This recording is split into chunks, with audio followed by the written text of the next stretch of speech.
sits on the frontier of climate change. It's one of the fastest warming places on Earth. Yet, for most of its history, it's depended on coal for energy and jobs. This mine, Norway's last, will now close next year. And this Arctic community is shifting to a more climate-friendly future.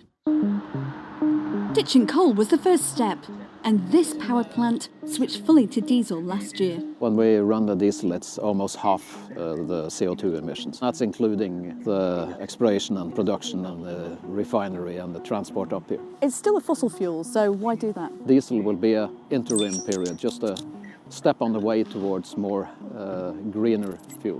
They hope to tap future fuels like green ammonia or methanol. This is a complete off-grid situation. The wind doesn't blow all the time. The sun is gone for half the year. So we need something in the background which can secure supply even in the darkest and coldest winter nights.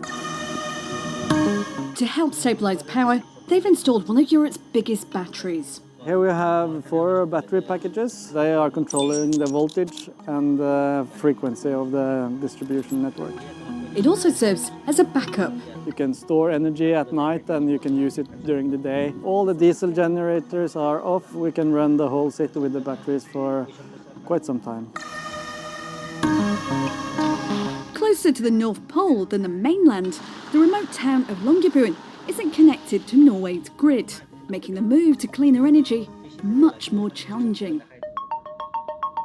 But researchers are exploring ways to cut out diesel. This far north, conditions can be extreme, and so scientists here are testing how solar performs high up in the Arctic. Out here, it's not just the elements we have to prepare for, it's also the wildlife.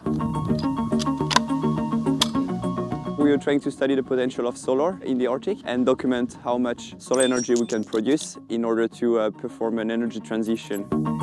They're doing that with the help of this guy, who looks kind of familiar. The name of this device is R2D2, and it's basically a multi-phase solar panel rig. So I'm basically collecting the data. We heard the clicking here. I'm collecting the power production of each phase of R2D2 here. For half of the year, Svalbard is plunged into darkness, so using solar may sound like a weird idea, but for the rest of the calendar, there's round-the-clock daylight. One main aspect of solar energy in the Arctic is that we can only have it during spring and summertime. And a surprising fact was that we get a lot of solar energy in spring due to the snow reflection and the cold temperature. In town, some businesses are already turning to solar, and that's helped this store save lots of energy running its power-hungry fridges and freezers. We produce almost 23% of all the energy we use, so we save a lot of money, so we don't have to buy all the power. We get the most power from around April until August when the sun's up, and then it's up 24/7 almost. This century-old station houses critical communications equipment. It's also a research site, testing off-grid energy. One of the world's northernmost solar parks is found here. Also a battery system and other technologies. This is our energy transition pilot facility. And it's all monitored remotely. Here we can see, for instance, how much solar energy we have produced. And as you can see, they've just been operating a few hours throughout the day. So it's mostly solar energy that's been providing the station for the last 24 hours.